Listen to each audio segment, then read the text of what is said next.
What can I say about Mario? He is the most iconic video game character of all time, with some of the most important games in history, the Super Mario Bros. Trilogy, and the Lost Levels. Yeah, I love that game. All of you haters are bad at Mario. Ha! And then the Super Nintendo came out with Super Mario World, truly a masterpiece. Apart from Spyro, Sonic CD, and Super Smash Bros. It seemed to have a lot. Magic Capes, Koopas without a shell, Lasagna! We even get a rideable dinosaur named Yoshi, the selling point of the game. Now, if only we had a game starring Yoshi as the main character, but in the past.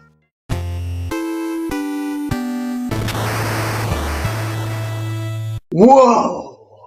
A prequel was then made, Yoshi's Island for Super NES, released on August 5th, 1995 in Japan, October 4th, 1995 in North America, and October 5th, 1995 in Europe.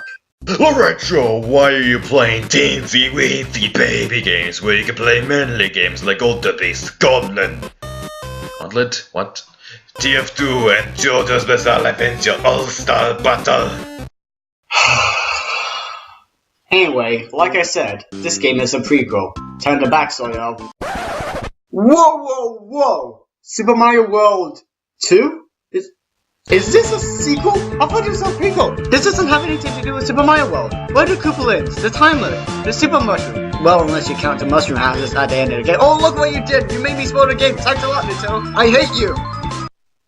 I'm sorry.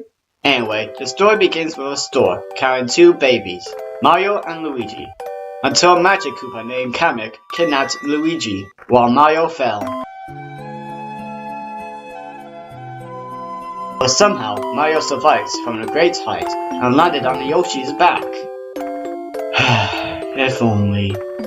He then brings back Mario to the other Yoshis to figure out what to do with the baby. Why don't you eat him? Then, the baby seems to know where Luigi is because of telekinesis, Pokemons, hedgehogs, and now babies? And thus, the adventure begins. Now, as I mentioned in my little rant, besides the coins, jumping on enemies, and some of the enemies themselves, gameplay-wise, it really doesn't deserve the Super Mario World 2 title. It's very different from Mario World. Not that it's a bad thing though. The new gameplay is good. Yoshi has some new moves with him now. He can eat enemies and turn them into eggs. Wait, isn't Yoshi a boy? How can he... never mind. He can throw eggs at enemies, he can ground pound, and flutter jump. Which, trust me, they're gonna be using this a lot. This seems like a great game so far. Right?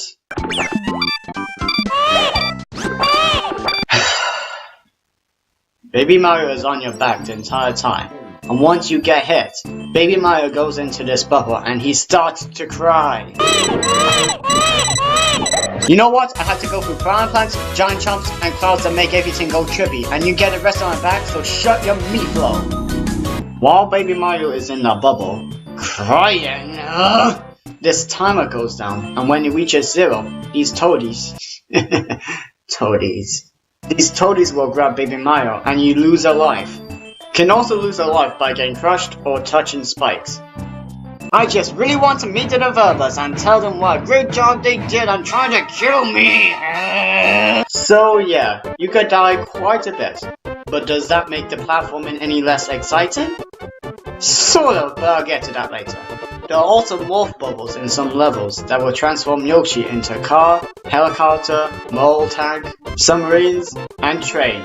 These are a nice way to keep the stages interesting. There are also 2 other transformations. A star power that lets you play as Baby Mario for a short time while making you invincible, having a cape, or letting you run up walls. You don't come across it often, but makes things a bit fun. Unless you hear, nothing but spikes. So you better hurry up, or else you're gonna die.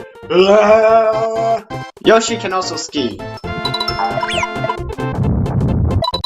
Screw the skin sections. Thankfully, only appears once. There are winter clouds, and when you throw an egg at them, you get a goodie, like a flower, stars to refill and increase this timer, 1-ups, and others. Once you've beaten a level, you get a scoreboard based on how many flowers you collected, how much of the timer is filled, and how many hidden red coins are collected. Now, let's take a break from the gameplay for a bit and talk about the visuals and music. The developers wanted a pre-rendered graphics like Donkey Kong Country, but Shigeru Miyamoto wanted a crane drawing style. Shigeru Miyamoto, you're a genius! Shouted Hedgehog anyone. I really like this graphic design. Everything's big, bright, and colorful, making everything look adorable like those shy guys and the fat ones. Just look at them go. Especially those giants. What? This game also uses the Super FX chip, which allows for bigger and more detailed sprites, and 3D polygons. In the pause menu, look at the move. The music is great, especially the electric theme. Also, I never noticed this part in a mini-boss theme until recording.